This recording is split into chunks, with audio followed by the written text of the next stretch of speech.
The Process, a podcast about creativity and experimental music.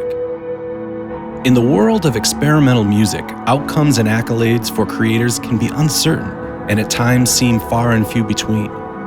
Therefore, creators and practitioners of experimental music must embrace the one thing they will always have complete control over: the process.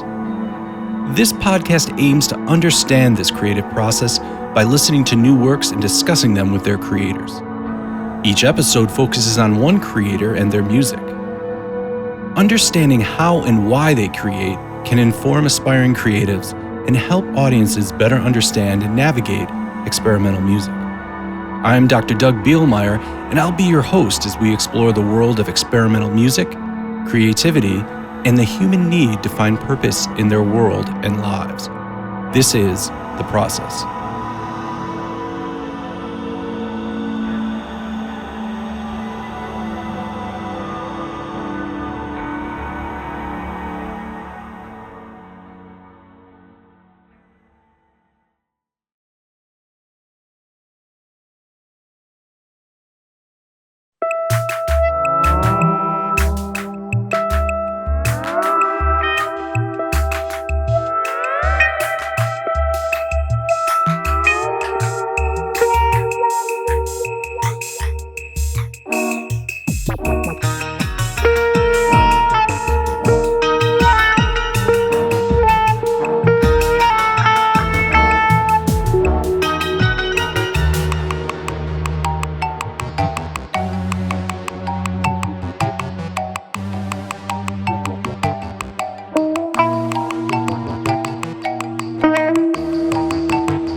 Creativity is kind of a way of life for me. I've often thought of like if I lost my hearing, Right. would I go into filmmaking or what? Because I just always, Yeah. feel like making stuff. Right. A colleague of mine who's a painter compared at an art show, talked about his process in terms of reminding him of playing with Legos. Right. And, there is that element where, that degree of flow really kinda connects with me, Yeah. to a certain degree, and, it's I just think if you took music away from me, I would just do something else, and if you Right. took video away from me, I'd paint. If you took Right. painting away Paint. from me, Yeah. Yeah. not that I'm good at any of those things, Sure. but, I just am driven to make stuff. Yeah. That's really interesting too. It's like, so it's not so much a music thing, it is a creative thing. So what is it then that just inspires you to be creative? Or you're saying you just are naturally, you have this creativity that you just gotta kind of get out. So where do you go when you feel inspired, when you feel like you need to be creative? Well, I mean, because music is my chosen field, and because we live in the age that we do and so on and so forth, I go to the computer. Yeah. Yeah. It's my first and last stop for most things. Right. But like if I'm taking a walk, I'll Mhm. often think through the thing Sure. until I can sit down and start to write something out. Or if Mhm. I'm in a meeting at work and an idea comes by, you pull up the notepad and you Yeah. start doing something. Right. But you know, it's computers are really kind of central to my process because they're just so convenient and powerful. Yeah. Do you find yourself having like musical ideas that you need to jot down, or are they sometimes just like what ifs, like what if something was really loud and then really soft, which I mean is a musical idea, but are you having these thoughts in music, or is it concepts, or all of the above? Well, I think you might categorize it as concepts. Like when I Mhm. start writing a piece of music, I write the form Sure. essentially first. Right. I want to know how long the thing is going to be Right. and what the tempo is Right. and how that plays out in terms of phrases and so on and so forth. So Mhm. I'm not necessarily thinking of, oh, this is my melody, this is Right. my chord progression, blah, blah, blah, blah, blah. I'm just sort of like coming up, you know, it's it's space and you have to figure out how to fill I the feel it. space. Yeah. Kind of going back a little bit about creating, Mhm. I look at making music as world building. And Absolutely. so, like, I often, when I'm starting to work on something, I think about what are the physics of this world? Like, what are the Sure. things that can happen versus what are the things that can't happen? Mm. And that's kind of, Yeah. and some that stuff is so kind of, I've done it for so long, I don't necessarily write that stuff down, Right. but it is a part of, the way I think about making music. And then it can almost inform like, well, how loud can this get? How big can this get? Where can it go? Um, because yeah, I think often, a lot of times even just in other media when we're watching films or something like that, if there's this very kind of established set of maybe rules is the wrong word, but like identities, and those identities switch too much, I think it's often, people will be like, where is it, where is this going? And the narrative gets kind of lost. Um, but really interesting. I hadn't thought of it like in those terms, like what can happen in this world of the piece. Um, so so you're inspired, you have an idea, you have a concept, you've jotted some ideas down, you're on the computer. So where do you go? Are you working in a DAW? Are you using some other type of, programming software? What's usually the first place you arrive once you, boot up the screen? Well, the very, very first thing is often a Word document. Mm, Um, I spent at least a decade being an adjunct instructor teaching at three or four universities. yeah.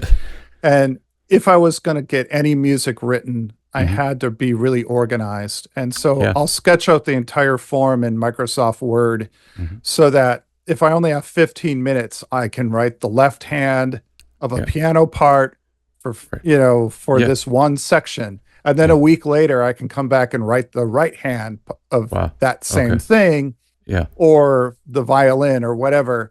Hmm. And like, I'll know what the heck is going on because I've got a plan for everything, a rough plan, and I can Hmm. just kind of, I think really modularly, so I can just sort of Yeah. plug in musical modules, and eventually the piece is done, right? Right. So then it can go any number of ways, and that depends on whether I'm writing a traditional pen and paper piece or whether I'm Sure. doing something in the computer or so on and so forth. For the album at hand, Yeah. I went to PureData. Great. And so again, going back to that idea of world building and what are the physics of the world, Right.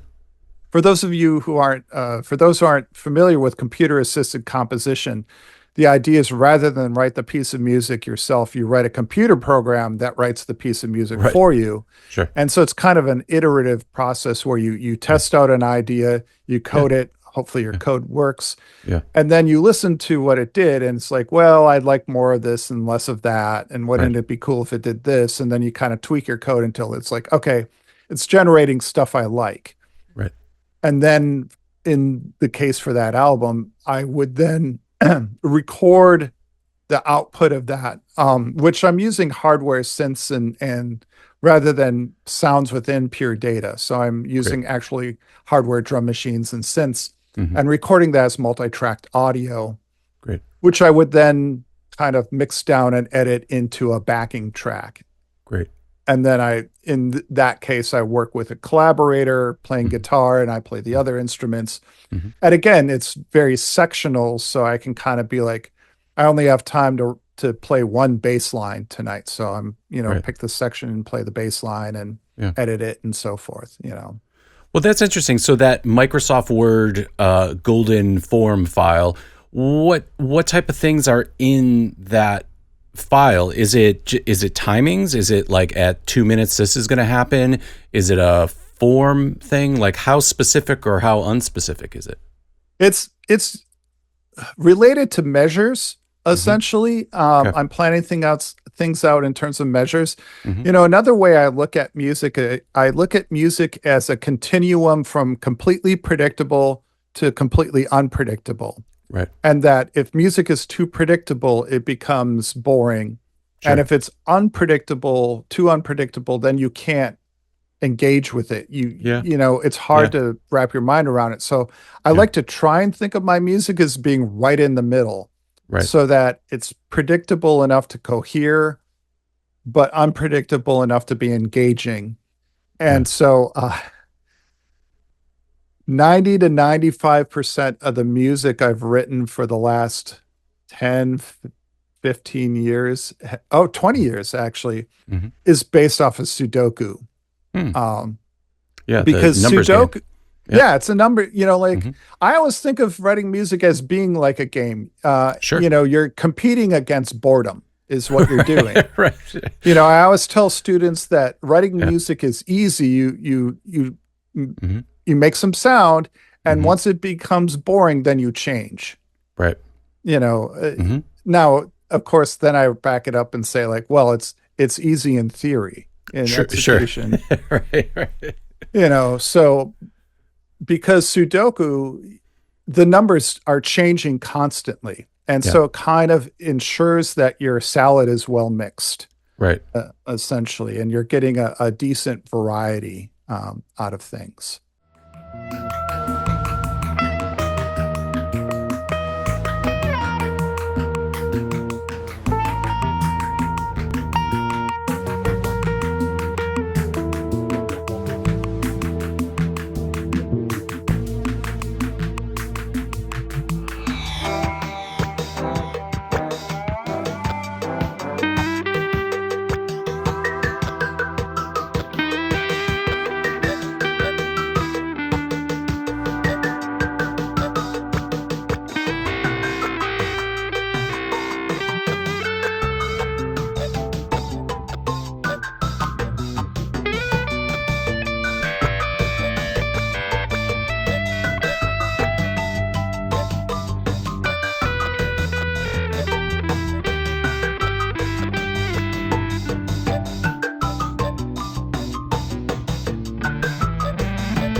In the case for a couple albums I've done, I work with a former student of mine who's a Mhm. guitarist. Great. He works under the name Slash Gordon, but his Mhm. real name is Ben Finney. Mhm. And we haven't been in the same room for 8 years. Wow. And even then, when we lived in the same area, we didn't collaborate musically, Mhm. Mhm. But during the pandemic, he started videotaping, or I'm old, so I say videotape. Right. He started like video streaming his Sure. practice sessions. Yeah. And I was like, oh, I like his guitar work. So I invited him to overdub on the backing tracks I was making at the time because I was early in the process for my first album Right. as Darth Presley. And I really liked what he was doing. And so we've just keep working that way. I send him either the full song or tune or a section of it. I kind of give him really basic instructions like use these Mhm. notes. Mhm. And then he does his thing, and a few weeks later he Mhm. sends the results back to me and I drop it into place, and then I'll start overdubbing and so forth. Well, that's interesting. So, on an album like Rotate that we've already heard a little bit here on the podcast, specifically a song like DC8, at what point did so you got some guitar parts from Slash Gordon, and you got those guitar parts from Ben, and at what point do you ever like quote unquote send it back or say like, hey, do some more or do something else? Or is it more of like post production where you're saying, oh, well, let me take this bit or taking that? Like, how much editing is actually happening once you receive these kind of riffs and parts from Ben? I edit Ben's stuff very minimally. Oh, I okay. kind of keep in, you know, a really good collaboration. I think the thing is you pick your collaborator and then you trust them. Yeah. Like you might have in the back of your mind, like Ben's going to do this. Hmm. And then he does something completely different. And at first I might be like, I don't know. Right. But as I work with it, Yeah. it forces variety. It gives me something I hadn't expected and so forth. Sometimes I edit the tails down because he'll let it sustain too long and it Sure. goes, Yeah. Yeah. Yeah. but other than editing, one time I cut the last phrase off because it went over a little bit. Mhm. And there's been like a couple of times where like I've tweaked his only a few times I've tweaked Mhm. his rhythm a little bit just Sure. because Yeah. the downbeats were getting really fuzzy and so Right. Right. forth. Right. Um, but But beyond yeah, any and kind of like, kind of basic editing or, structure stuff, it's you're kind of leaving it as is. yeah, I'm extremely pleased with the work that Ben does on this stuff, and I'm often surprised. Hmm. Not because I'm surprised at how good it is, but I'll be Hmm. surprised because it'll go in a direction that I hadn't really expected. Right. And that's as fun for me as it is for, to, Yeah. you know, music can kind of be a drag if you try and be in control too much, Yeah. Yeah. you know. Or if it Um, becomes uncollaborative and it's kind of you're just like doing it alone, and yeah. not kind of experiencing it with other people, performing with other people, or even just talking about it with other people. And I think that's maybe one of the pitfalls of computers these days and the home studio is that you can kind of just lock yourself up in the tower for a while and, kind of be your own echo chamber. Does it ever go the other way? So you mentioned like Ben would record some guitar parts and then send them to you, and then you'd sort of improvise over that or respond to that.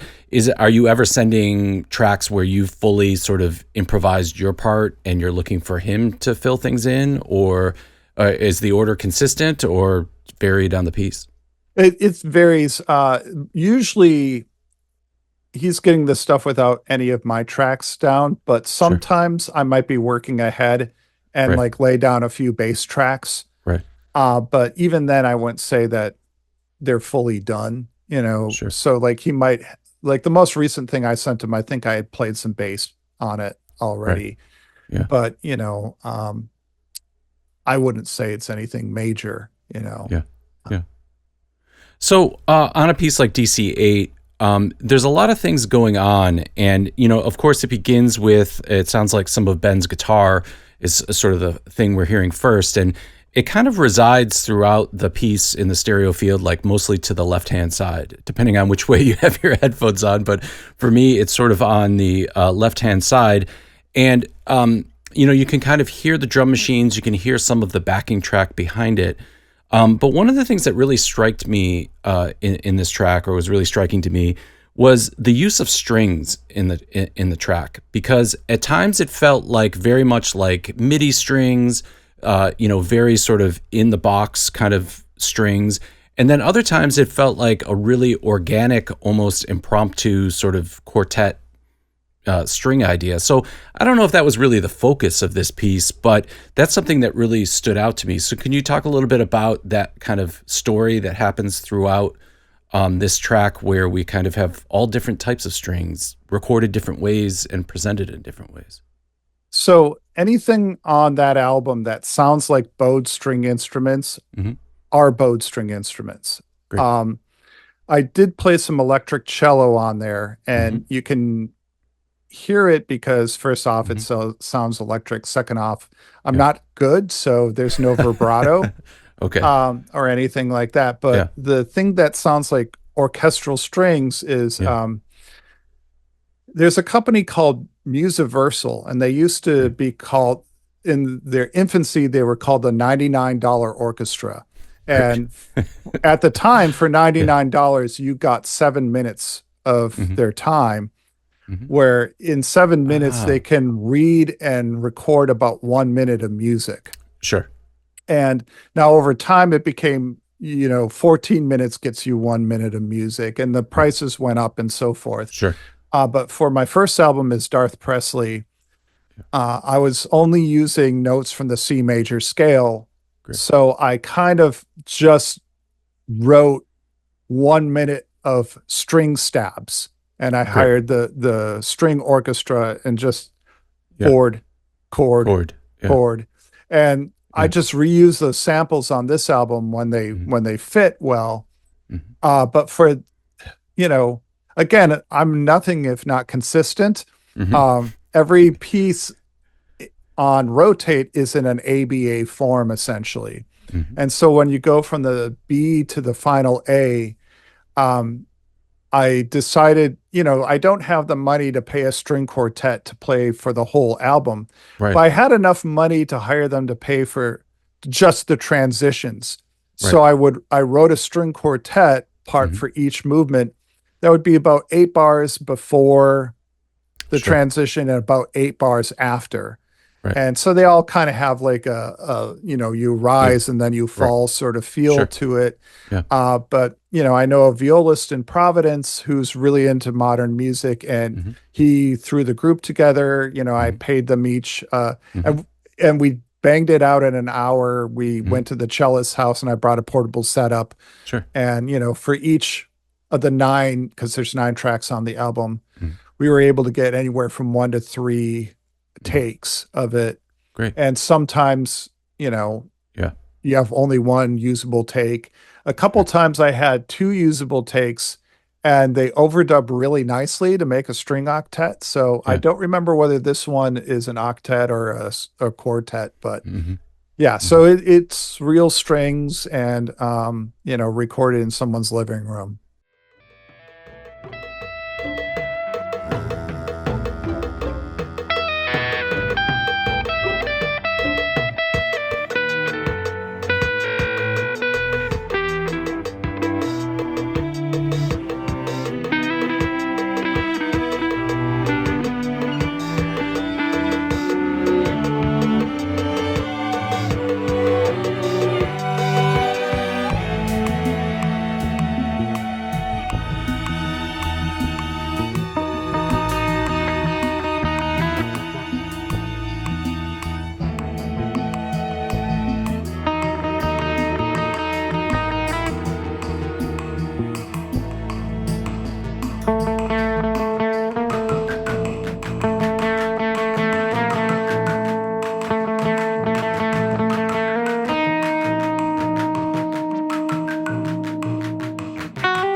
Well, the persona is Darth Presley. You take two of the most iconic characters of all time. Not Yeah. only that, but characters that have a lot more self-confidence than I do, Sure. Okay. and Yeah. like part of the most difficult thing about performing music for me is just getting on a stage.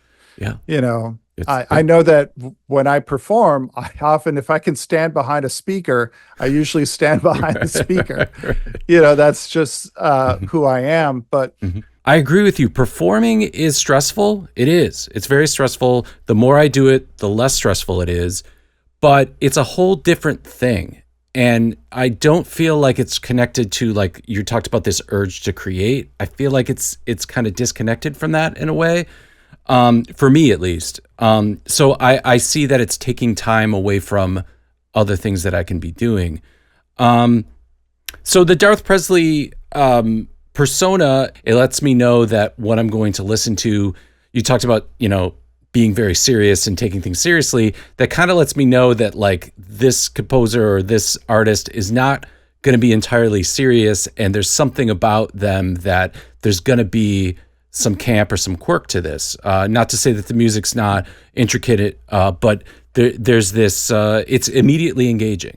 Because almost if you just show up to be like, how's somebody going to blend Darth Vader and Elvis Presley together? Like, what's that gonna look like? well, earlier you had talked about accessibility. And in all honesty, I wish I understood that. Like, if I understood what was accessible, I would do it. Like, there's no doubt in my mind that if I could write a top 40 hit, I would do it in a second. Right. My mind's not just white. It's just not wired that way. Like, I've always kind of been the weirdo, and I've embraced that for my entire life. I've enjoyed being the weirdo, Right. Whimsical weirdness. Yeah. And so, like, I think of what I do as being fun, quirky, or weird, some combination of those things. Yeah. And, I guess if music is supposed to be an expression of who you are, that's probably been the most honest I've ever been in my life, is just embracing fun, weird, and quirky. Right. Again, whether that's translates to other people, whether they're like, there are people who like Captain Beefheart and there are people who don't like Captain Beefheart. Right. Right. And that's a whole persona and a, kind of character. Yeah. Yeah. Well, James, this has been fantastic talking with you and about your music. Before I let you go, can you tell us a little bit about where we can find out more about you and your music? And then also if you have any upcoming shows or releases that we should know about. So it's Darth Presley on Facebook, Darth Presley on Bandcamp. I think on Instagram, which I don't use that much, is Darth Presley American Hero. Yeah, American Hero. Yeah. And because Darth Presley, oddly enough, was already taken. Right. But the pre-existing albums are all up on Spotify and every other major streamer.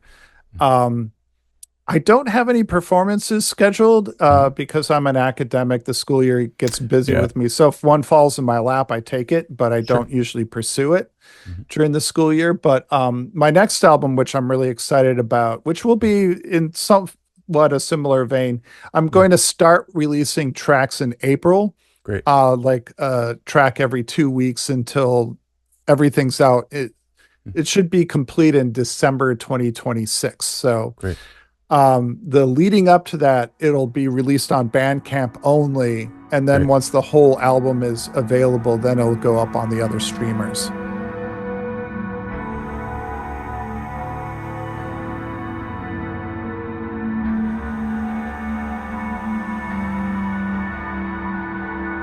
Thanks to Jim for sharing his time and music with us.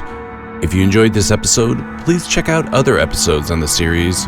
And as always, like, subscribe, or leave a comment on your preferred podcasting app. I'm Dr. Doug Bielmeyer, and this has been The Process.